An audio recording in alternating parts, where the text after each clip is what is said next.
This material is made available to you by or on behalf of the University of Melbourne under Section 113P of the Copyright Act 1968. It may be subject to copyright. For more information, visit the University Copyright website. The week after next week. All right.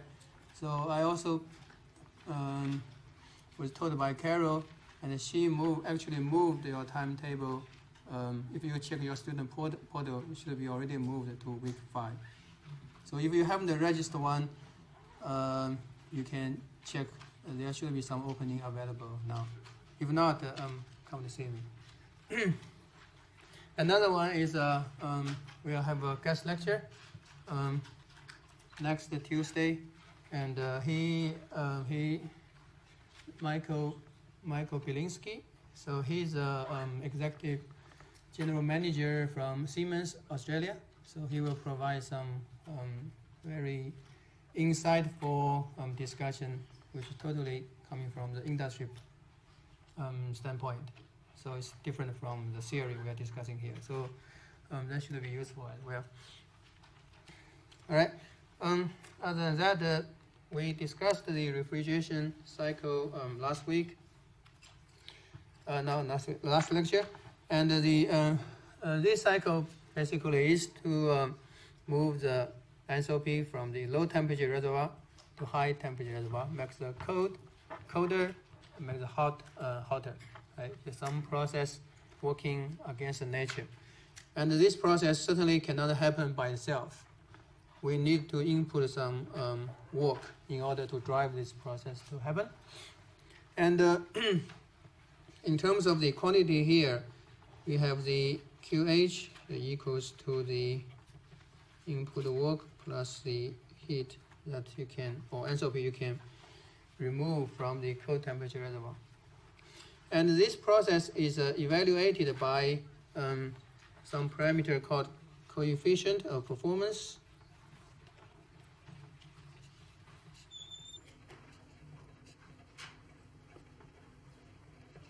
Often as COP. So this is a similar concept as the thermal efficiency, but in this case, because it's not a heat engine, you do not have a work output as your useful measurement from the cycle. So it defines something different called the coefficient of performance. But essentially, is to evaluate how effective this cycle works. Right? So similar concept in terms of useful output versus the required input. So if we dealing with a refrigerator or air conditioner, this type of COP is defined as the useful output of this process is out of the three, sorry, I have the QL. Should be, out of three should be the useful output for refrigeration cycle. Is this QH?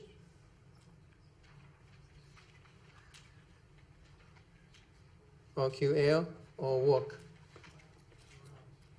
Work is some input, right? It cannot be the useful output. The work should go to here. It's a required work to drive this process to happen. The useful work for refrigeration cycle is how much energy, how much enthalpy you can remove from this cold space and dump into the hot environment. So the QL is your useful output in this process. This one is not necessarily it's not necessarily below 0, below 1. If we are dealing with efficiencies, it's always smaller than 1, right? This can be any number, except it cannot be negative. But certainly you need to be at a certain value, like 2, at least about 2, in order to call this process is effective. So that's for the refrigerator. And the other device we mentioned that is similar to the refrigerator or air conditioner, but staying on the other side of the cycle, that's called heat pump. So if you, as we mentioned, if you're staying here, in summer, this device can be called the air conditioner because it makes the inside room cooler, like now. So the inside is cooler than the outside. But in winter, you want the inside to be warmer, right? So in that case, you're staying over there. That's your targeted space that you want to control the temperature. In that case, the same device can run also as a heat pump, except it's just a switch you need to turn in order for the same device to work in the opposite way. So for heat pump, the required output would be the QH, right? That's the total amount of energy that is part from the cold environment and part from the work you add to the process. The QH versus the input work.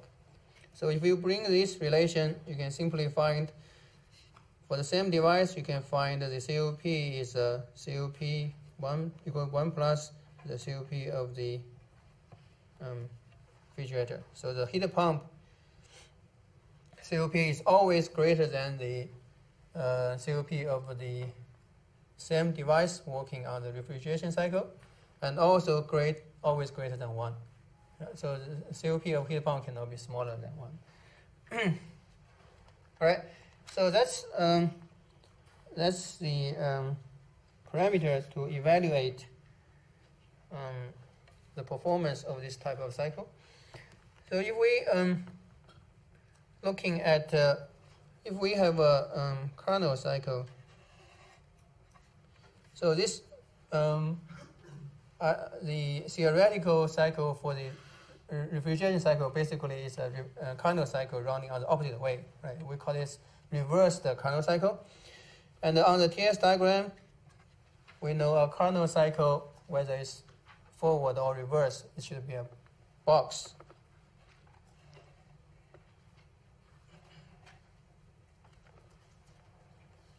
Two isothermal process versus and the two isentropic process. That's for Carnot cycle, whether it's opposite forward way or reverse way, depending on its engine or its refrigerator. All right, and we also said the refrigeration cycle is one type of vapor cycle, and with vapor cycle, we're always dealing with something called the saturation dome, which is basically connecting all the saturated liquid state at a different pressure, and then the saturated vapor points at a different pressure, right? So that's the saturation dome. So if we put the Carnot cycle underneath the saturation dome, something like this, right? We can have some understanding regarding the COP parameter. So let's say 1, 2, 3, and 4. Right. So in terms of the COP,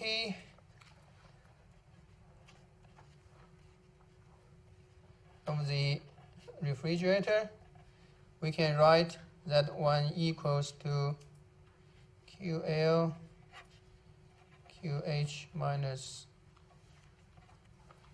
QL, and then divide both sides by QL. So the QH QL minus 1, right? And for ideal cycle, we said the or reversible process, the heat transfer can be written as the temperature times the entropy change. Q equals to TdS, right? T delta S. So in this case, we can, the Q would be, that's your QH, that's your QL, and that's your work in. The QH can be written as the T high, because this is a high temperature reservoir and the low temperature reservoir, right? So TH, TL, so the TH will be equals to delta S from 2 to 3, and the QL will equals to the TL times delta S from the 4 to 1, right? We're dealing with its absolute number anyway. So we know these two are equal. Sorry, I have 1 minus 1 here.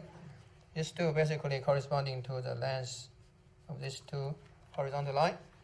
So these two are equal, then end up with 1 th TL minus 1. So this one tells us that if you want to have a higher COP for the refrigerator, so you want to have the refrigerator working at a higher performance, you would have the TH which is close to the TL. Because in that case, this one is close to 1, but it's always positive, right? Always positive, then you can have infinite COP for your refrigerator. So they're saying that if your ambient temperature is close to the space that you want to cool, then the device can work very efficiently. So on opposite way, you may observe if you're coming from the climate which is hot and humid in summer. So in that case, you will notice that in a hot summer day, when it's also humid, the fridge can struggle a bit. Particularly when it's humid, it's harder to dissipate the heat from the evaporator. So in that case, you can see if you set the temperature to be like 4 degrees C for the inside, it often cannot reach that temperature if the compressor is not strong enough. All right. So that's saying if the ambient temperature close to the place that you want to cool temperature, you have a high performance. If it's opposite, then the performance will drop.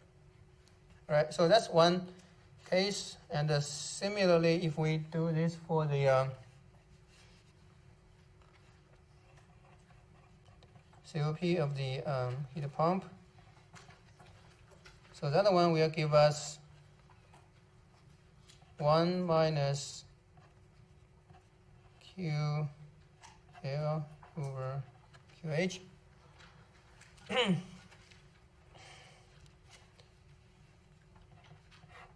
So that can be written as TL over TH. So this one is saying that if the TL close to the TH, this term will close to 1, then you have a very large, then you will have a very large or very good performance in terms of the heat pump. Right? So if the ambient temperature and your inside temperature are not that different, then your heat pump can work very well. So that's actually for place like Victoria. So in winter we have a very mild temperature, right, compared to the place like Canada and some like northern part of the Russia. So that part, if you have a mild temperature in winter, it's a good place to run heat pump, because in those cases, in these places, the heat pump actually can run at a pretty high COP compared to if you put at really cold place. If even you want to install heat pump, it's not necessarily working very well. All right, so that's something that you want to be aware of. The refrigerator or the heat pump will work most efficiently when the temperature difference between the two reservoirs are not that different. If they are very different, then their performance will drop. All right, so that's on the Carnot cycle. The Carnot cycle is not practical, and we can see it again from this process.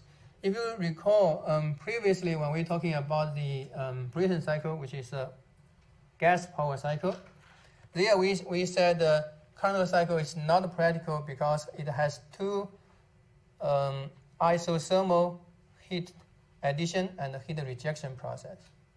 Right? The isothermal heat addition process will make the Carnot engine infinitely large for a given amount of power. So basically it's impractical because you don't have the isothermal heat addition that can happen in a sufficient rate.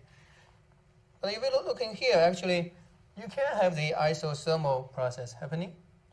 during the phase change, right? The temperature doesn't change, and but you have phase change. Liquid condensed to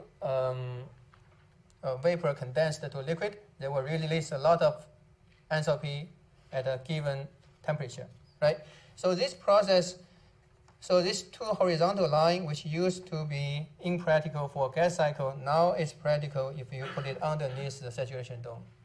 So that can happen, but this two horizontal process now cannot happen practically. And the reason is, if we consider this would be a compressor to do the work, right? To going through isentropic process to raise the pressure, and this would be a turbine to isentropically drop the pressure.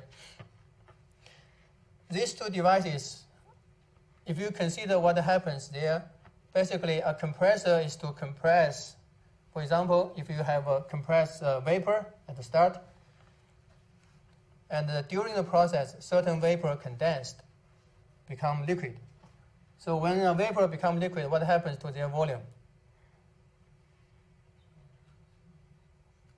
The volume is the reverse of their density, right? If you can consider vapor has a density about 1/1000th of a liquid, when the vapor condensed to liquid, its volume will drop by 1,000 times, right? 1,000 times when you try to increase the pressure of the vapor, but during the process, certain fraction of the mass condensed, which means the pressure will drop suddenly. You have something to compress a gas, and the gas suddenly become a low pressure. No device can handle this kind of situation. So two-phase flow cannot be properly handled by either compressor or turbine. Turbine is a similar thing. And later on, I actually will show a picture of the steam turbine. So when if you have two-phase flow coming to a turbine, and if they are at the same velocity, right, the density of a liquid is about 1,000 times of a vapor, right, which means the momentum it carry will be 1,000 times in terms of per particle. So they can hit the turbine very hard, basically, and it can erode the turbine over time. So that's actually why we have the new intensive property called quality. The quality is saying that you must contain certain fraction of mass in the liquid in order for the process to run properly. So that's why the term called quality. So basically, no compressor or turbine can handle two-phase flow. So this two vertical line here cannot happen, even though now you can dealing with these two horizontal line. So what happens in if you want to run a refrigeration cycle, what happens is you move this isentropic compression process outside the saturation dome. So if I extend this, if you remember, this corresponding to one pressure, a constant pressure line going through compressed liquid, saturated mixture, and superheated vapor, right? This is three-segment thing. It's a constant pressure line in our vapor cycles, right? So you move this process outside here, not having any two-phase flow involved. So outside this region is all vapor, right? You're dealing with single phase. And then you're going from there and come to here, and not using a turbine, but using another device called the throttling valve to going through a process like this. Then you return to here. So if I have a 1, this is our 1, 2, 3, and 4. So you not having the compressor or turbine running with two-phase flow. You have a compressor running with vapor, and using a throttling valve to dealing with this two-phase flow. All right. So in terms of how the system look like, you have major components. You have a compressor. So here we often dealing with piston type of compressor. So I draw up. So there's a compressor. You have the vapor coming in. You compress it to high temperature as well high pressure, then going through a device called the condenser.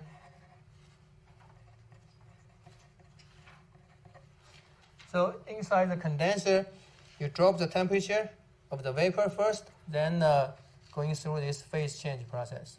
All right, condense, become from vapor to liquid. And then after that, you're going through a device called the throttling valve or evaporation valve, different names, but the function of it to allow the pressure to drop from the high level to the low level. And because the pressure dropped, temperature also dropped. So then you come to another device called the evaporator.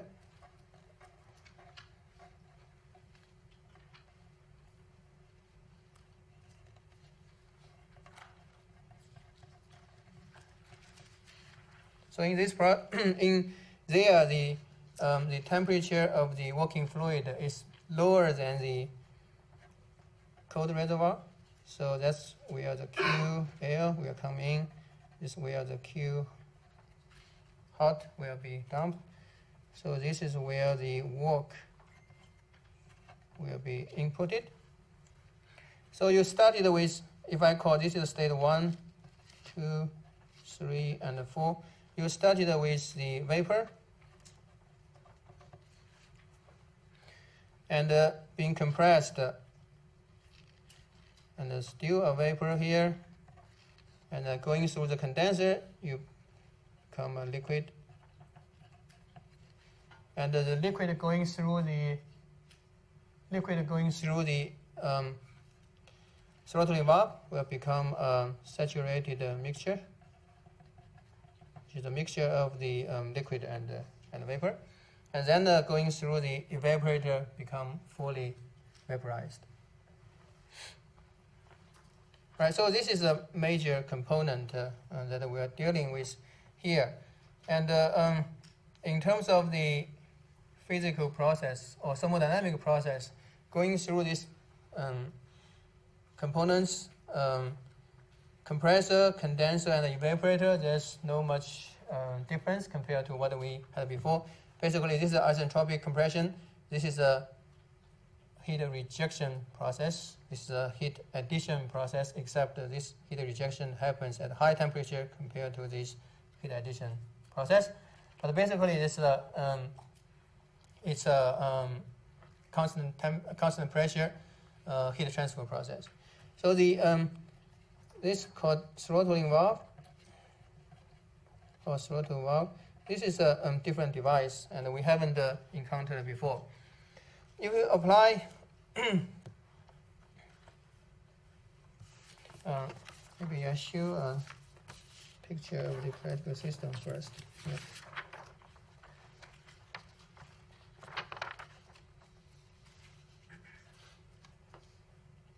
So this is a structure of a home fridge. So I should say this design is kind of old because nowadays you don't really see the back of the fridge. You still have this kind of thin structure exposed. It's usually it's covered, but the working principle is still more or less the same. You have the compressor. It's usually the piston type of compressor, and that's the only noise or only sound that you hear from the fridge. So it can on and off from time to time, not always on. So there you have the compressor to compress the low pressure gas coming from here to become high pressure gas. And then in the back, it's the condenser. The condenser is where the heat is being rejected to the ambient. The heat is being rejected to the ambient, right? So this part is pretty warm. If you put your hand in the back of the fridge, that's warm. And usually, when you install fridge, they will have some requirement saying you do not have the fridge directly touch the wall, there should be some space, room for the heat air, or the hot air to leave, so that it can dissipate the heat efficiently. And then you have this going through the condenser from the vapor to the liquid, then going through this throttling valve, or called evaporation valve. So there it will become partially vapor and partially liquid, but the temperature will become much lower. The reason is we are having a process happening in underneath the saturation dome. Anyway, so a process happening underneath the saturation dome. We said that underneath the saturation dome is a two-phase flow, and the temperature and the pressure are dependent on each other. They are not independent. So a lower pressure, which is what this evaporation valve does, it drops the pressure. When the pressure drops, it will jump to a lower line, which corresponding to a lower temperature as well. So passing through the evaporation valve, not only pressure dropped, temperature also dropped. It dropped actually to a temperature below this freezer temperature, so that the heat can be transferred from the freezer air to this evaporator, basically to evaporize the working fluid or the refrigerant. And because this is a phase change process, you keep absorbing heat, but the temperature does not change, right? If the temperature of the working fluid going up, then the heat transfer will stop. Because if the temperature doesn't change, it keep absorbing heat, right? So this freezer section is a lot colder, and then it's going back to here and return to the compressor. So this evaporation valve, actually, if you're looking at it, it can be not a valve. It's not a typical valve you would imagine, but the function of it is basically to reduce the pressure. So you can realize that using this capillary tubing, so they have a very fine diameter, somewhere certainly smaller than millimeter. It can be tens to hundreds of microns. So because the diameter is so small, the pressure drop passing through it is very high. So that's function like a throttling valve to drop the pressure. So here actually you can see that you're starting from 45 degrees C, 8 bar. When it drop at the outlet, it dropped to negative 20 degrees C, and 0.6 bar. So drop the pressure, drop the temperature. That's how this process happens. And that's the key component in the cycle, which is the throttle valve. The process in the throttle valve actually is quite different. So if we apply the first law to it,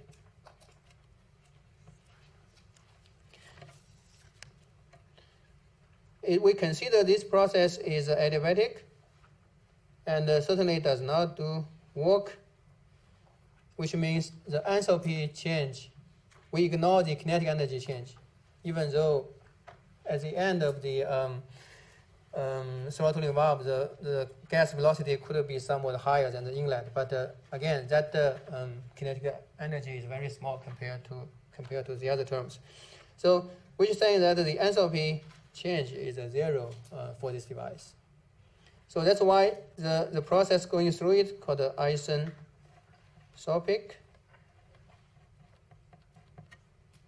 which means the enthalpy does not change passing through the throttling valve. All right. So if I draw it,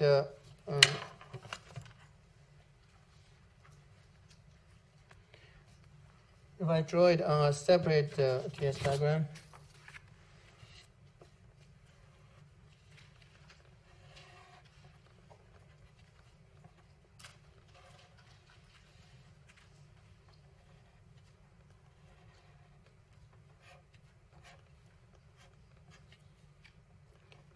this is our starting state, isentropic compression,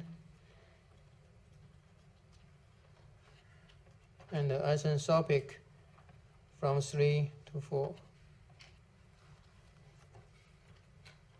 Right, so this is how a ideal refrigeration cycle looks like. So the calculation is pretty straightforward. But again, do not think of ideal gas at all in this type of calculation. You always need to go to the tables to find the number. All right. The method we use is, again, the first law plus the state postulate. So I can quickly demonstrate how this process in terms of calculation happens. So basically, you only need know two pressures for this ideal refrigeration cycle. It's high pressure and low pressure. Then, if it follows the ideal refrigeration cycle, everything can be figured out. So again, this is a constant pressure. This is another constant pressure. So all the cycles we discussed basically working between two pressure lines. All right. So if we're starting from state 1, state 1, if we, as we said, if we know pressure 1 equals to pressure 4 and the pressure 2 equals to pressure 3, that's actually all we need in terms of figuring out the problem. The state 1, we have the P1 temperature known underneath or at the saturation dome. Temperature is known, right? They depend on each other. And we know it's right on the edge or right on the dome, which means its quantity is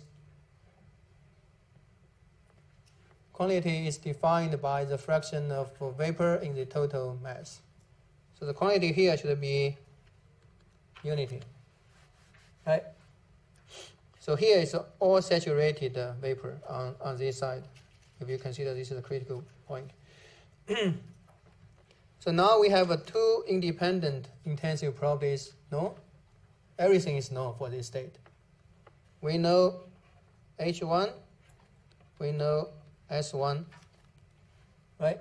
State postulate saying if you know two independent intensive properties, everything should be known. Just go to the table, find that particular line, and then find the other numbers, the rest numbers on that line that you need. All right. So then S2. S2 is easy as well. We know P2. If we consider P2 is a given, then the S2 equals to S1, right? Isentropic. So S2 is figured out. Then you can find H2, or you can find everything else like the T2 specific volume, everything else. I'm just saying the property that is related to our calculations. All right. So that's H2, and then we have the state 3. State 3 is also straightforward. P3 equals to P2, and state 3 is right on the saturation dome, which means its quantity is 0. Right? So from there you have the H3 also figured out. Then the H4, state 4. State 4 is even straightforward because we said this process is isentropic. Isentropic, which means it's a constant entropy. H4 equals to H3. What you need in terms of calculating the performance of this cycle is just the energy term. With this enthalpy being figured out for each state, you can calculate whatever enthalpy or whatever COP that you want to calculate. So the COP of the refrigeration type of cycle basically will be Q low over work in. And the Q low happens from 4 to 1 process. When it's partially vapor, partially liquid, vaporized to fully vapor. This process absorbing heat from the cold reservoir. And this happens during the hot heat rejection happens at the high temperature line. And this is the work. right? So the QL just equals to H1 minus H4, and the work just equals to H2 minus H1. Right? You figure out this all coming from property table, and then you just do this very simple calculation. All right, so this is for the ideal refrigeration cycle, and this is something very, very basic, and that's actually should be just our starting point for the learning. What I'm going to discuss next is other than this ideal cycle, what about the actual cycle, the practical cycle? All right, that's what you are going to see next week in the refrigeration lab. So there you can measure different parameters, temperature, pressure, and there you will draw the TS diagram based on your measurement and do the calculation. And there you will find things certainly is not as ideal or as normal as you are seeing here. So I'll say a few words about what are the practical, actual refrigeration cycle looks like.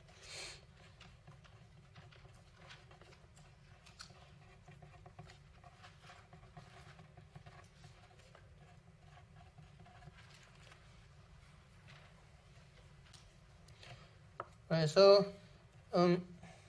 if I draw still the saturation dome and the two constant pressure lines there.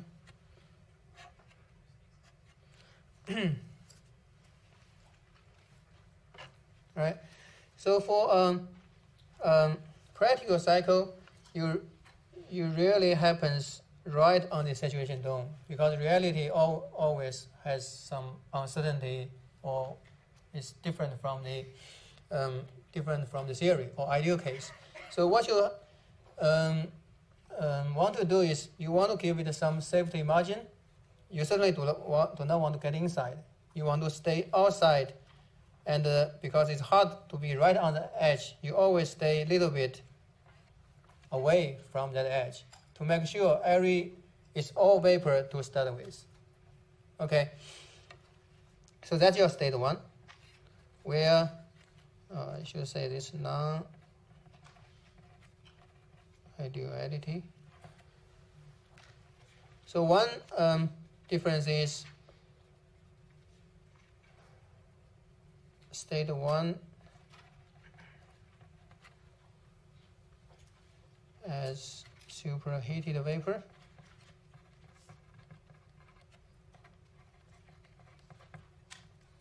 So you start outside the saturation dome to make sure you don't have any chance to dealing with two-phase flow. Then you have the compression, right? So if I draw it as the ideal case, we have this one, right? But we know that the compressor is not necessarily 100% efficient. It could have this one. If it's not 100% efficient, it will have to the right, because the entropy will be higher.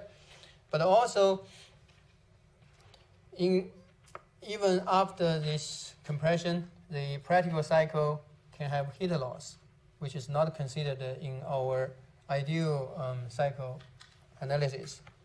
Particularly here, you have the highest temperature of this cycle.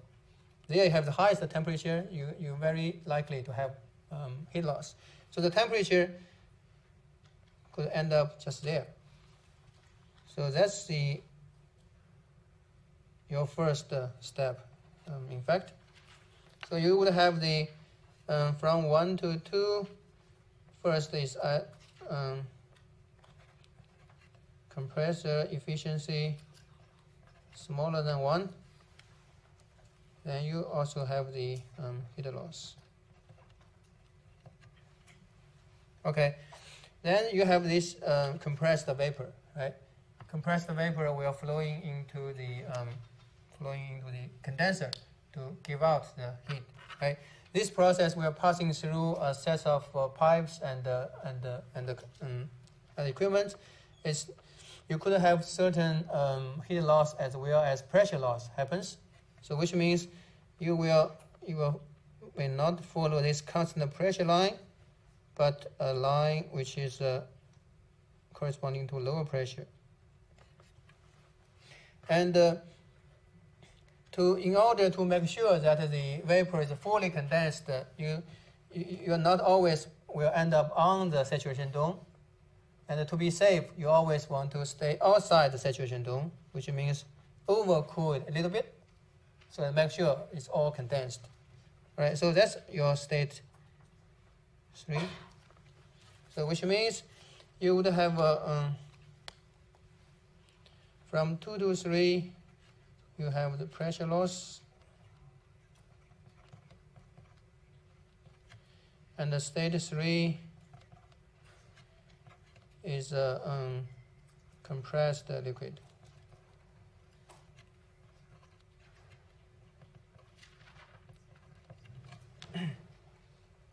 All right, so you end up with outside the saturation dome again. And the last step is the going through the throttling valve. Okay, this process we generally consider is fine. It's more or less, you can apply this isentropic process. But from the 4 to 1 process, it's not necessarily follow this theoretical line. Again, you could have the pressure loss because of frictions. So you have the 4 to 1, you could also have pressure loss. Again, pressure loss equals to temperature loss underneath the saturation dome. This point should corresponding to another horizontal line, which is higher pressure as well as higher temperature. Right? So this is a TS diagram you are more likely to see next week. So there is a few factors that are being involved in reality.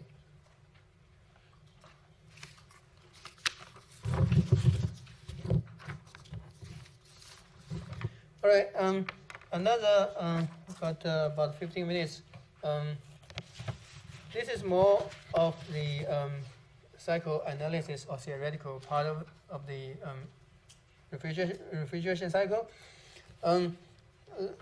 Next, I'm going to discuss some more practical side of this, which is this heat transfer process, which is working against the nature. One thing actually I want you to be aware of is we call the refrigeration cycle is working against the nature, right? To move certain amount of enthalpy from low temperature to high temperature. Is that saying the heat can be transferred from low temperature to high temperature? Heat transfer, which is a natural process going from high temperature to low temperature, that process is not violated by refrigeration cycle. Refrigeration cycle as a whole can move certain amount of enthalpy or heat from cold space to hot space, but this process never violated the natural in terms of heat can transfer from low to high. So if I looking at maybe just using this as an example, if I looking at the evaporator, right? At the evaporator, the working fluid or the refrigerant, in order to pick up the heat from the cold reservoir, the refrigerant always has to be at a colder temperature than the cold reservoir. So in the freezer, when the refrigerant passing through the evaporator to cool the freezer space, the refrigerant is always at a lower temperature compared to the freezer temperature in order to pick up this heat. This heat process, this heat transfer process, still going from the high to low. This locally, the heat transfer must always go going from high to low. If you're looking at the condenser is a similar case. It condense heat to the ambient, right? And the working fluid there must have a higher temperature than the ambient in order to dump the heat. So with the cycle, overall, you move a certain amount of enthalpy to there. That is not saying that the heat can transfer from high temperature to low temperature. That happens locally still, the temperature from high to low. And that can happen just because you do some external work to drive the process. All right, so that's something that you want to be, you don't want to get confused, right? This cycle can work as a whole from making the cold colder, the hot hotter, but the heat transfer always goes from high to low, hot to cold. And by understanding that, if I ask you the temperature difference for the refrigerant, or the highest the maximum temperature difference for the refrigerant versus the maximum temperature difference of the hot reservoir and the cold reservoir, which one is larger? So you have a refrigerant, have certain temperature here. You have refrigerant, has certain temperature there. You have a cold reservoir, temperature there. Have a hot reservoir, temperature there, right? The temperature difference between these two is larger, or the temperature between these two are larger?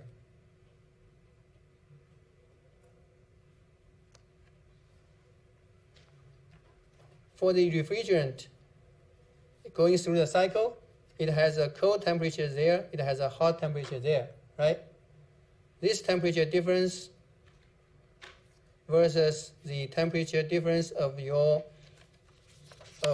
cold reservoir and hot reservoir, which difference is larger?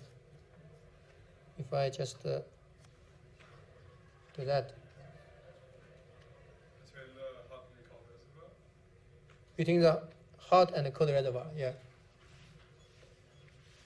So if this one is your freezer, which typically is minus 18 degrees C, and this is your room, which is, let's say, 20 degrees C, right? So the temperature difference is like 38 degrees C. But the temperature difference of your refrigerant over there, has a much larger temperature difference. So here, because here it needs to be colder in order to pick up the heat from here, usually it's 5 to 10 degrees lower than your freezer temperature, which means it's around minus 25 degrees C for your refrigerant.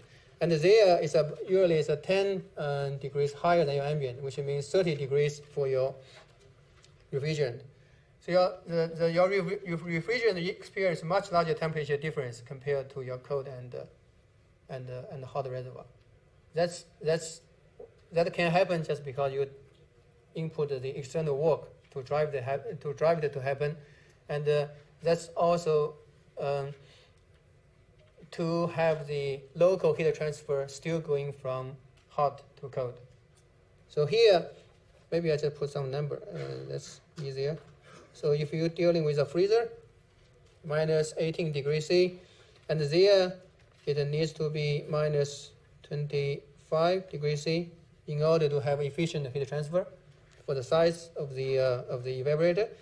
And there, if the room is 20 degrees C, this one needs to be 30 degrees C in order to have sufficient heat transfer rate. So these two temperatures are much larger compared to your ambient, and you need to work in order to make the whole process going. All right. So that's that. One practical consideration when you dealing with a refrigeration cycle is what refrigerant to use. Many compound can be used as a refrigerant.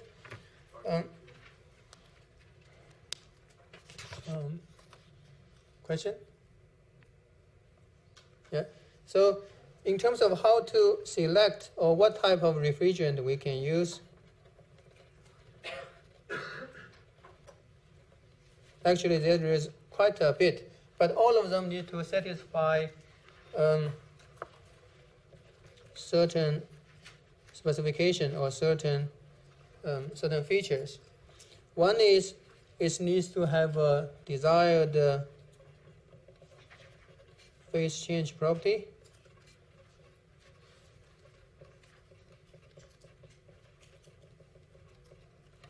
For example, for our home fridge, it needs to evaporate at a temperature below 18 degrees C. It needs to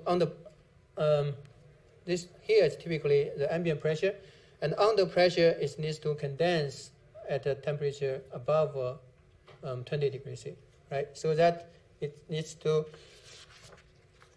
evaporize and condense at the right temperature so that you can run the cycle. So that's one, and the other one, it's better to have a large heat of vaporization,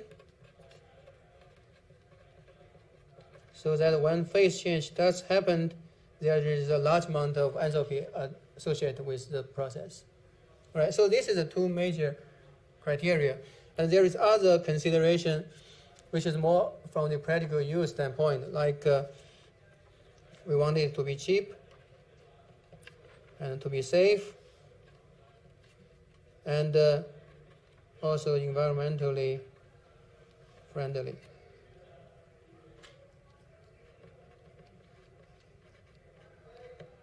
It shouldn't damage our health and the environment.